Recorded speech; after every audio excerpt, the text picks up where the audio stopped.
Alhamdulillah, saudara-saudariku, kita kembali dipertemukan oleh Allah Subhanahu wa taala untuk mendalami sebagian dari tuntunan syariat dinul Islam. Semoga Allah meridai apa yang telah kita ikhtiarkan sampai dengan maghrib ini. Alhamdulillah, kita masih diberikan nikmat iman, Islam, dan beribadah sampai dengan saat ini. Semoga ibadah kita seluruhnya diterima oleh Allah Subhanahu wa taala. Dan seperti biasa kita mendoakan saudara-saudari kita, baik yang dekat ataupun yang jauh dengan kita dan belum beriman sampai detik ini ke hadirat Allah Subhanahu wa taala. Semoga sebelum ia wafat ia mampu bersyahadat dan beriman kepada Allah Subhanahu wa taala serta berkumpul bersama kita di akhirat kelak bersama Rasulullah sallallahu alaihi wasallam insyaallah.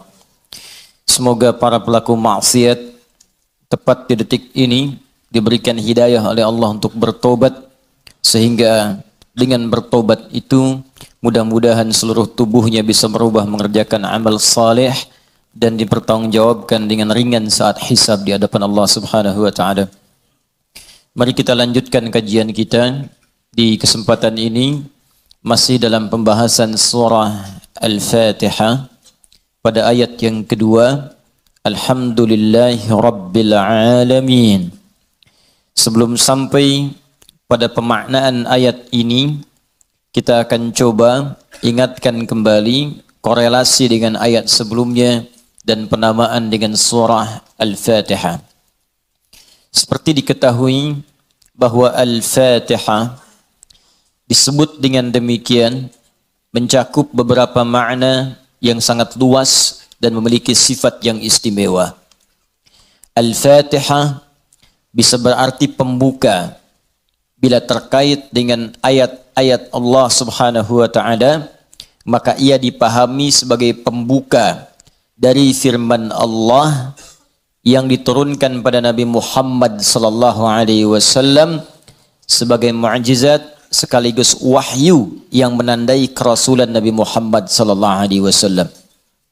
Jika dikaitkan pula dengan mushaf, yaitu susunannya yang kemudian kita bacakan sampai saat ini, tertulis di antara dua jilid berisi firman Allah Subhanahu wa taala saat dibacakan, maka Al-Fatihah disebut demikian karena ia membuka surah pertama dalam mushaf. Dimulai dengan surah ini, dibuka dengan untayan-untayan di ayat ini, dan hingga diakhiri sampai dengan ke surah An-Nas. Namun demikian, Al-Fatihah alnya juga memiliki makna istighraq, sesuatu yang luas jangkauannya, menyeluruh sifat keistimewaannya. Disebut demikian seakan memberikan kesan dan pesan kepada kita bahwa al di sini menunjukkan sesuatu yang luas terkait dengan semua jenis kebaikan. Fatihah artinya pembuka, taknya sifat.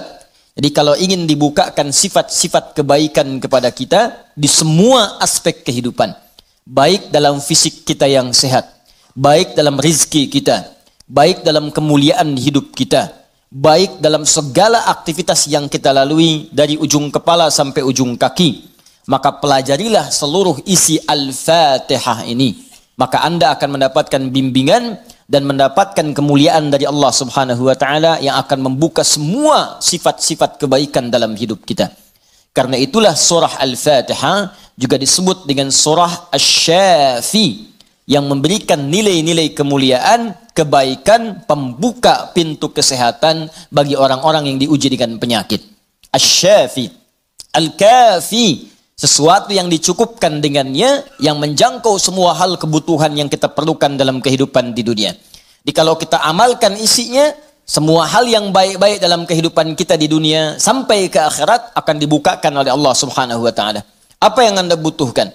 Apa yang Anda perlukan? Apakah kemudahan dalam beraktivitas? Apakah kemudahan dalam rizki? Amalkan isinya, maka kita akan dimudahkan dan diistimewakan oleh Allah Subhanahu wa taala. Demikian dengan nama-nama yang lainnya sampai diberikan nama 14 kurang lebih untuk menunjukkan luasnya jangkauan kemuliaan dan sifat-sifat kebaikan yang dimiliki oleh surah ini. Lalu pertanyaannya, bagaimana kemudian mendapatkan hal yang dimaksudkan tadi? Kalau sakit, cepat sembuhnya. Orang dulu dibacakan sekali Al-Fatihah, dengan izin Allah langsung sembuh. Kalau kita ada kesulitan rezeki, cepat didatangkannya. Orang dulu kemudian mengamalkan surah Al-Fatihah, maka bahkan ada orang yang belum minta, sudah langsung disediakan oleh Allah Subhanahu wa taala. Demikian dengan aspek-aspek yang lainnya. Karena itu penting bagi kita untuk mengetahui isi surah ini, kemudian mengamalkan kandungannya, tidak sekedar membacakannya, tapi tidak mengetahui isinya, tidak paham kemudian kandungannya, sehingga saat kita mengamalkan isinya, kita tidak disertai dengan pemahaman yang baik, dan tidak merasakan bagaimana kemuliaan surah yang dimaksudkan. Yang paling berbahaya, dibaca iya tiap hari, tapi nggak diamalkan isinya, itu persoalannya. Berbahayanya bukan berbahaya dalam persoalan gak dapat pahala, bukan. Sayang saja dibacakan tiap hari 17 kali, tapi tidak mendapatkan isinya. Kayak orang bekerja tapi gak dapat gaji. Kerja tiap hari tapi akhir bulan gak gajian gitu. Ya, Allah perintahkan kita untuk membacakannya 17 kali dalam sehari, dan menjanjikan pada kita semua jenis kemudahan dan kebaikan dalam hidup. Kita bacakan cuman gak dapat, itu masalahnya. Nah, persoalannya kenapa orang tidak mendapatinya? Boleh jadi bukan karena tidak membacanya, tapi cara membacanya itulah yang tidak sesuai dengan yang diinginkan oleh Al-Quran dan isi surah itu sendiri. Karena itu coba kita gali bagaimana kemudian surah ini diurutkan ayat-ayatnya dan dijelaskan oleh Allah dengan untaian firman-Nya yang sangat luar biasa. Baik, di pertemuan yang lalu kita telah mulai dengan ayat yang pertama. Begini cara memahaminya. Al-Fatihah. Kalau kita ingin memulai bacaan Al-Quran, maka mulai dengan surah ini. Itu yang khusus. Al-Fatihah. Jika kita ingin mendapatkan semua jenis kebaikan dalam hidup dunia akhirat, maka mulai pahami ayat-ayat berikut ini. Cara memahaminya, 1. Bismillahirrahmanirrahim. Baik. Bismillahirrahmanirrahim. Amalkan bagian ayat yang pertama yang memiliki 5 makna dalam kalimat atau ayat yang telah disebutkan tadi. Huruf ba, kedua ismun, ketiga Allah, keempat ar-Rahman, kelima ar-Rahim. Ba yang memiliki 14 makna. Di antaranya di ayat ini ada makna yang terkait dengan ghayah, tujuan. Ada ilsaq, sesuatu yang lekat sekali, dekat, tak terpisahkan. Kemudian musahabah yang mengawasi kemanapun kita beraktivitas. Kemudian ada istighraq, sesuatu yang luas, menyeluruh, ya, tanpa kecuali. Lalu kita mengatakan bismillah, baknya kita sebutkan, ini artinya jadikan semua aktivitas kita tanpa kecuali, istighraq. Dari bangun tidur sampai tidur lagi, lakukan ghayah, semua lillah karena Allah Subhanahu wa taala. Jadi kalau ingin dibukakan pintu kebaikan oleh Allah, Al-Fatihah, ingin semua dibuka baik, seluruh aktivitas kita, maka niatkan semua yang baik-baik karena Allah. Itu kunci pertamanya. Bangun tidur, niatkan karena Allah. Di begitu Anda bangun, niatkan semua aktivitas karena Allah Subhanahu wa taala. Karena itu saat kita bangun tidur, semua ditujukan karena Allah. Alhamdulillahilladzi ahyana ba'dama amatana wa ilaihin nusyur. Jadi kalimat pertama dengan akhir itu karena Allah. Alhamdulillah, terima kasih ya Allah, saya diberikan kesempatan hidup lagi saat ini. Padahal engkau bisa wafatkan aku dalam tidur tadi. Dengan izinmu, ya, sesuai dengan ajal darimu, aku diberikan semua kesempatan untuk hidup lagi. Alhamdulillah, semua pujian aku berikan kepadamu. Lillah. Di ujungnya, wa ilaihin nusyur. Maka sekarang aku akan beraktivitas mencari bekal sebagai persiapan pulang kepadamu. Wa ilaihi, untuk Allah Subhanahu wa taala. Makanya kalau Anda mengucapkan doa ini saat bangun tidur, kita sudah berjanji. Semua aktivitas di hari itu kita akan tujukan karena Allah saja. Mencari bekal, bukan karena yang lain. Jadi kalau Anda ucapkan doa tadi, berarti nanti makannya karena Allah, minumnya karena Allah, bekerjanya karena Allah, salatnya karena Allah, infaknya karena Allah, merawat anak karena Allah, semua karena Allah. Ghayah. Awas, hati-hati ya, hati-hati. Maka dampaknya orang yang semua aktivitasnya dilakukan karena Allah Subhanahu wa taala, maka fungsi ba yang ketiga. Satu tadi ghayah, kedua istighraq, yang ketiga ilsaq dan musahabah. Lekat dan diawasi oleh Allah. Kalau dulu kita contohkan orang yang meniatkan semua aktivitas karena Allah, maka yang kedua rumusnya, rasakan seakan-akan aktivitas itu diawasi oleh Allah Subhanahu wa taala dengan pengawasan yang lekat seperti lem yang menempel, yang menyatukan dua sisi. Ya, mau minum, rasakan diawasi oleh Allah. Bismillah, minum, lakukan karena Allah. Maka mohon maaf, ketika minum Anda dikerjakan karena Allah dan merasa diawasi oleh Allah, ini kuncinya. Awas, ini kuncinya. Karena ada orang yang melakukan sesuatu karena Allah, tapi nggak merasa dilihat. Nggak merasa diawasi. Ini saya tanya pada Anda, maaf ya, tadi saat sholat itu, sholatnya karena Allah bukan? Jawab aja, karena Allah bukan? Nah, karena Allah. Baik, kalau sesuatu dikerjakan karena Allah, maka rumus keduanya, rasakan Allah mengawasi kita. Pertanyaan saya yang kedua, saat Anda sholat tadi, saya sholat, kita sholat, merasa nggak diawasi Allah? Merasa nggak dilihat Allah? Karena beda antara orang yang merasa diawasi dengan yang hanya mengerjakan saja, itu lain. Akan beda, silahkan Anda bekerja, merasa diawasi, Anda akan serius dalam pekerjaan Anda. Mahasiswa yang sedang ujian, merasa diawasi, itu akan fokus kepada soal. Susah, mau noleh kanan, khawatir, ada CCTV. Mau noleh kiri juga khawatir, karena terawasi, dia akan fokus. Makanya orang sholat itu kalau benar-benar sholatnya merasa diawasi, dia fokus, gak akan nengok kanan kiri. Gak ada istilahnya ketika takbir, Allahu Akbar. Tangannya gak sedekap nih. Tahiyatnya kok gerak-gerak ya. Atau bahkan saat sholat mikirkan yang lain. Allahu Akbar. Tender ya Allah, tender. Allahu Akbar. WhatsApp belum dibalas. Allahu Akbar. Status belum diupdate. Jadi kalau kita benar-benar merasakan diawasi Allah, bahkan kita pun akan belajar bagaimana cara membacakan bacaan dalam sholat supaya benar. Karena malu gitu. Malu baca Al-Fatihah, bacaan belum bagus. Dan merasa didengar Allah, kan malu. Anda bicara di depan saya, bicaranya nggak jelas, Anda sendiri sudah nggak enak. Ustadz Adi, saya mau bertanya, silahkan. Kan kalau kedengaran nggak jelas pun, saya dengarnya pun nggak paham, Anda nyampaikan pun nggak enak. Sekarang Anda sholat setiap hari, 5 waktu menghadap Allah, belum tambahan sholat sunnah. Dan Anda sadar bacaan Anda belum bagus. Tapi anehnya merasakan didengar oleh Allah dan diawasi. Apa nggak malu gitu? Coba deh satu kali rasakan hal yang demikian. Jadi kalau kita memang merasa, itu dampaknya lain ke dalam ibadah kita. Nanti rumus terapannya, aktivitas harian kita. Ini minum, ini memang minum ini pekerjaan sederhana. Tiap hari kita minum. Cuman ada beda ketika minum kita itu merasa dilihat Allah. Maka saya katakan di pertemuan lalu, mustahil Anda akan menyentuh minuman yang tidak disukai oleh Allah. Mustahil. Jangankan menyentuh yang dilarang Allah. Mau minum pakai tangan kiri pun rasanya nggak enak. Pasti Anda akan pindahkan itu kepada yang lebih baik. Paham sampai sini ya?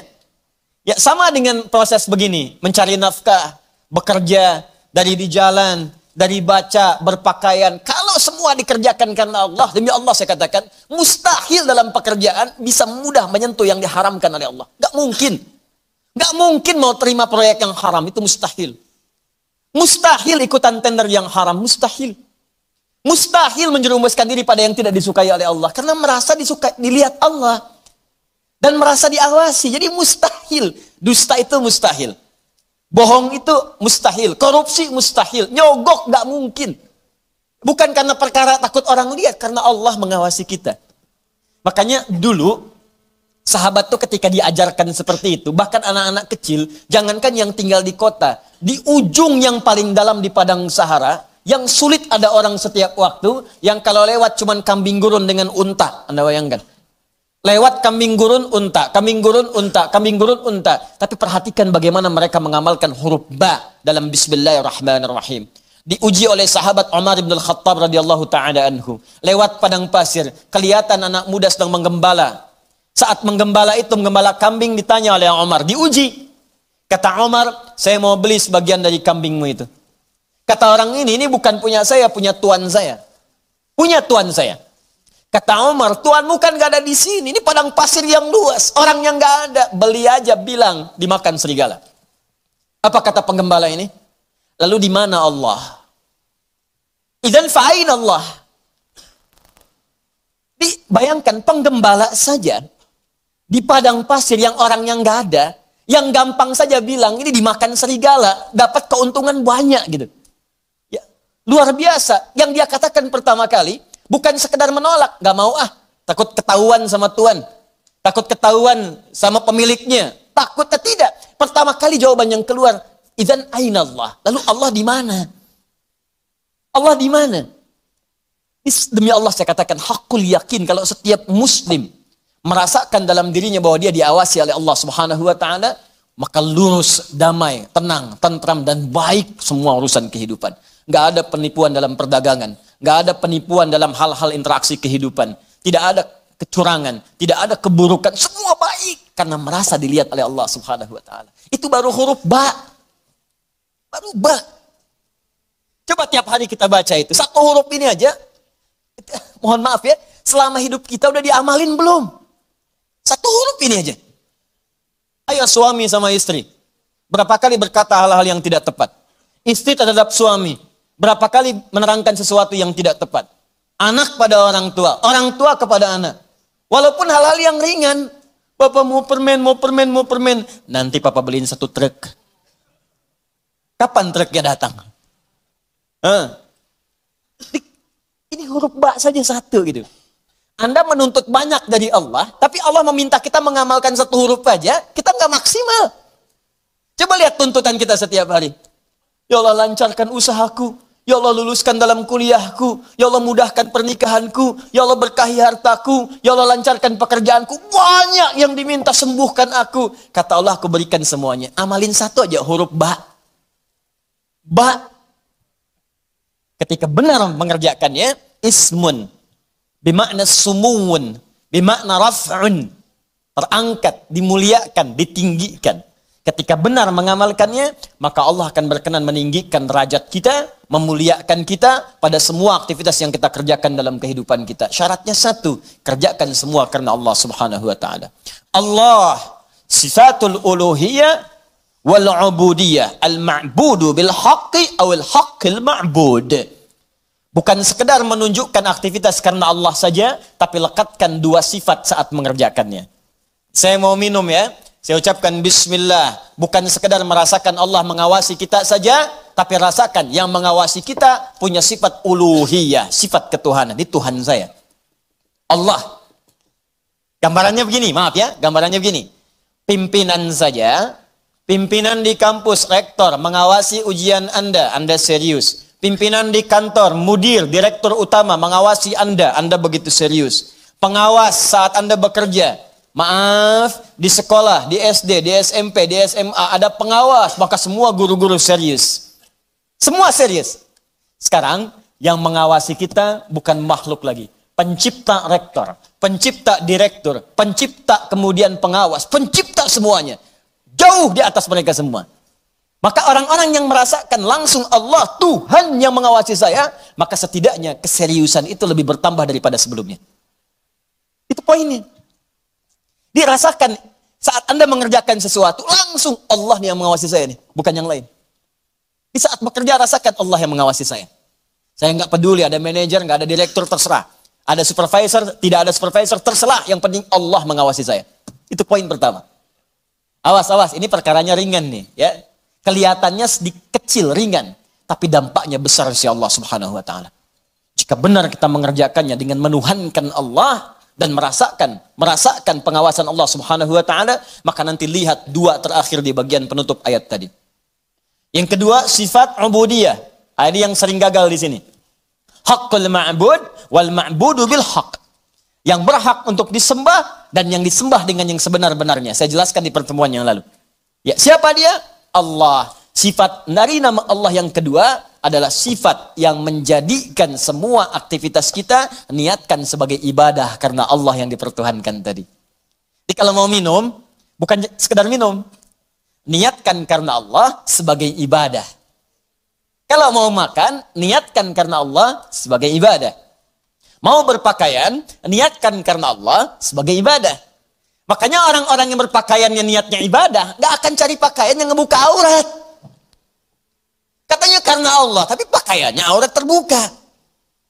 Coba akhwat deh yang di bawah. Bu, ya. Coba ada ibu lihat. Bismillahirrahmanirrahim. Pakainya memang bismillah, tapi rambutnya tersingkap. Jilbabnya gak dikenakan gitu. Lalu di mana Allah pada saat mengucapkan bismillah itu? Kok bisa ke masjid pakai mukena ditutup, keluar dari situ pakai rok lagi? Ustadz lihat, tidak. Cuman ya gimana gitu. Ya. Kebayang nggak? Pernah menemukan yang seperti itu? Tuh. Ya kok bisa gitu kan? Di luar pakai rok, begitu masuk masjid kemudian ditutup semuanya. Kenapa Pak? Ibu kenapa ditutup? Mau sholat Pak. Terus kalau sholat ditutup? Iya, kenapa? Kan menghadap Allah. Lalu Allah itu cuma ada di masjid. Allah cuma ada di musola. Idan fa'in Allah. Sholat itu kan melatih kita untuk merasa dekat dengan Allah. Makanya disebut sholat. Coba lihat sini. Fokus. Kelihatan nggak? Enggak. Nih, sholat. As-salah. Begini.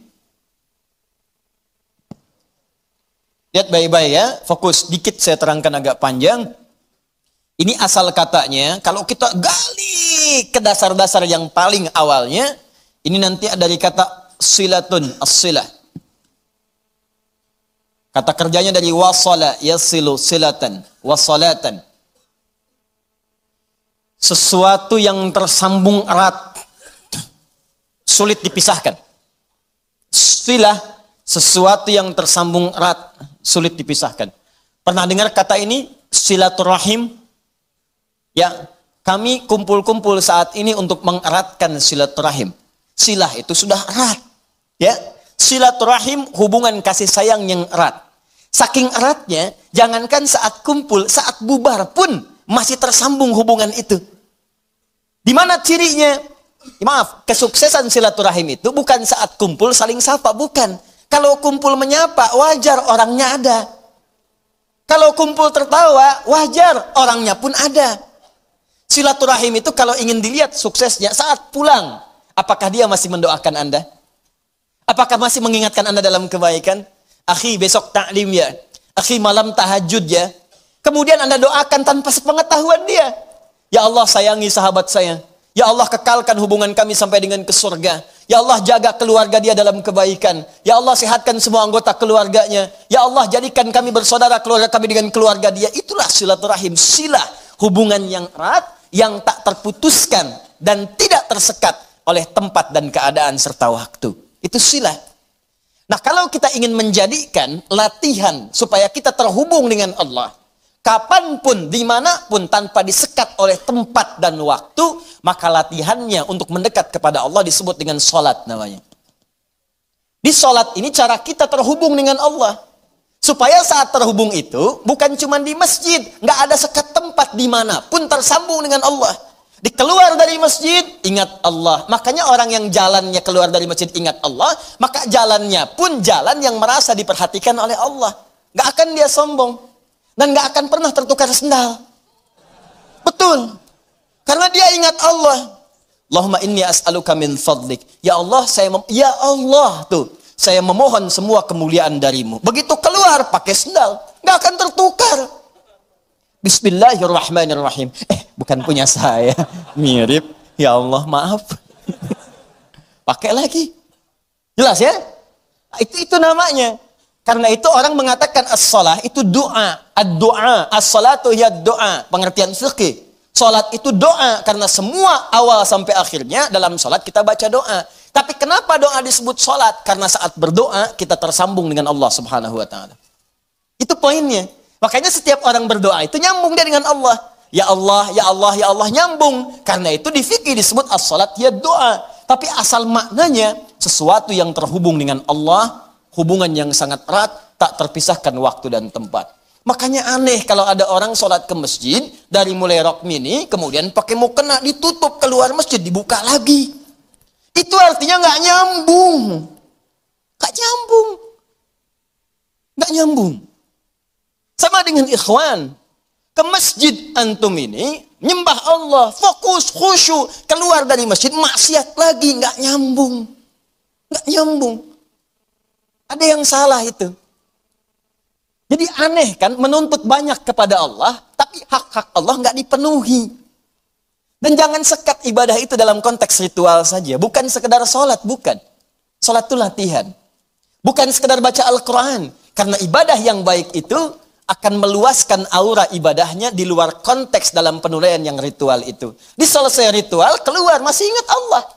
Coba buka Quran surah keempat, ayat 103.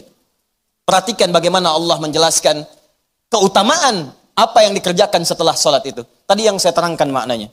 فَإِذَا قَضَيْتُمُ الصَّلَاةَ Maka jika engkau telah selesai mengerjakan sholat, فَذْكُرُ اللَّهِ Maka sholat yang benar itu saat dikerjakan akan mengingatkan engkau dengan Allah. Maka ingatlah Allah. Qiyaman saat berdiri. Jadi kalau orang benar sholatnya, selesai sholat berdiri yang diingatnya Allah. Wa qu'udan, duduk. Anda ke musola di kantor, balik dari ke musola, balik lagi ke meja. Duduk di kursi, depan komputer, duduk sambil ngetik. Fadhkurullah, ingat Allah. Bukan sekedar subhanallah, subhanallah, subhanallah. Sambil ngerjain proyek, astagfirullah, astagfirullah, astagfirullah. Dicek oleh supervisor, di komputernya astagfirullah semua. Bukan itu. Bukan itu maksudnya. Maksudnya ketika Anda kerjakan itu, Anda ingat Allah, maka nggak ada nol yang bertambah. Tidak ada angka yang berubah, sesuai semuanya. Kenapa? Karena merasa diawasi oleh Allah Subhanahu wa Ta'ala. Tuh, dua poin itu hadir nggak dalam kehidupan kita? Apakah selama ini berpakaiannya karena Allah? Maka pakaian ini nggak akan dicari dari sesuatu yang haram. Dan pakaian ini akan digunakan pada yang baik-baik. Makanya pakaian yang diperoleh dari harta yang baik akan keluar perbuatan baik dari itu. Harta benda yang dihasilkan dari proses yang halal, semuanya akan berkah. Coba lihat tuh, saya kan sering katakan, itu sendal Anda berapa kali dipakai ibadah? Berapa kali dipakai untuk ke masjid? Sepeda Anda, motor Anda, mobil Anda. Di rumah ada nggak satu ruangan yang belum pernah dipakai ibadah? Ada nggak? Coba cek, cari ya satu ruangan di rumah yang di situ nggak pernah dipakai ibadah, cari. Mulai sekarang pulang pakai dulu di situ. Khawatirnya saat dihisab itu nggak ada nilainya. Cuma jadi gudang. Jadi gudang. Masya Allah. Koper ditaruh di situ, kopernya pernah umrah tapi nggak pernah dipakai ibadah di situ. Ya. Ini sederhana teman-teman sekalian, tapi ini syarat mutlak untuk mendapatkan apa yang tadi kita inginkan. Al-Fatihah. Al-Fatihah. Ba-nya disertai dengan sifat uluhiyah dan sifat ubudiyah. Kalau benar semua itu dikerjakan, maka ditutup dengan kalimat Ar-Rahmanir Rahim. Makanya Ar-Rahmanir Rahim harakatnya kasrah ikut kepada Allahnya, sifatnya. Silahkan cek. Bismillahirrahmanirrahim. Gak ada A, gak ada U. I. Silahkan lihat. Bismillahirrahmanirrahim. Ada? Hah? Ar-Rahman itu na'at. Awas, na'at kepada sifat sebelumnya man'ut Allah. Di ilmu nahwu sifat mausuf, na'at man'ut. Siapa yang disifati? Allah. Siapa yang diman'uti? Allah. Di na'atnya Ar-Rahman, sifatnya Ar-Rahman, mausufnya Allah. Dan sifat mausuf nggak terpisahkan, paham? Tidak.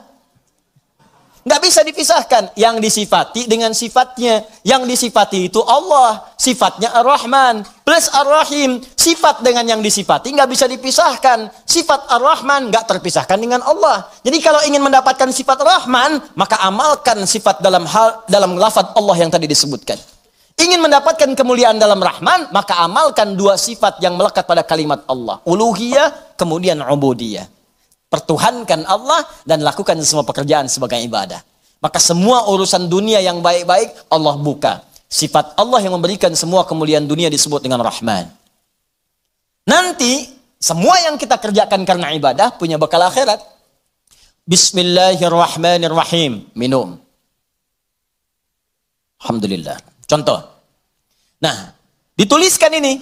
Karena diucapkan Bismillahirrahmanirrahim ada kemudahan, berkah. Memberikan kekuatan dunia. Tapi poin terbesarnya, begitu disebutkan Bismillahirrahmanirrahim, dituliskan pahala akhiratnya. 10 poin. Maka saat pulang ke akhirat nanti, dibukalah semua hasil pekerjaan dunia kita yang jadi ibadah. Sifat Allah yang memberikan kepada kita balasan dari akhir pahala tadi, disebut dengan Rahim namanya. Makanya semua pekerjaan yang tidak disebutkan nama Allah di dalamnya, maka dia kehilangan poin pahalanya. Sifat rahim tidak akan pernah diberikan pada hamba yang tidak mendulang pahala dalam beraktivitas saat di dunia. Jelas sampai sini? Nah, karena itu tolong jangan sampai dunianya banyak, akhiratnya nestapa nanti. Jangan sampai dunianya kaya, akhiratnya fakir. Coba saya tanya deh di sini. Pilih mana? Kaya dunia, fakir akhirat, atau fakir dunia, kaya akhirat? Benar. Benar, cepat. Perwakilan ibu-ibu. Biasanya ibu-ibu lebih cepat. Bu, ada saingan di sini. Ya kaya dunia, kaya akhirat. Rabbana atina fid dunya wa fil akhirati wa qina adzabannar. Itu poinnya. Jadi kerjakan semua karena Allah. Ini kelihatan ringan, tapi kalau diamalkan akan ada perbedaan dalam kualitas kehidupan kita. Sekarang bagian yang pentingnya, ini yang kita sambungkan ke ayat yang kedua. Setelah kita mengerjakan semua karena Allah itu, dan Allah berikan apa yang dijanjikan tadi. Ya Allah, saya ingin mudah bekerja. Bismillahirrahmanirrahim. Ternyata diberikan.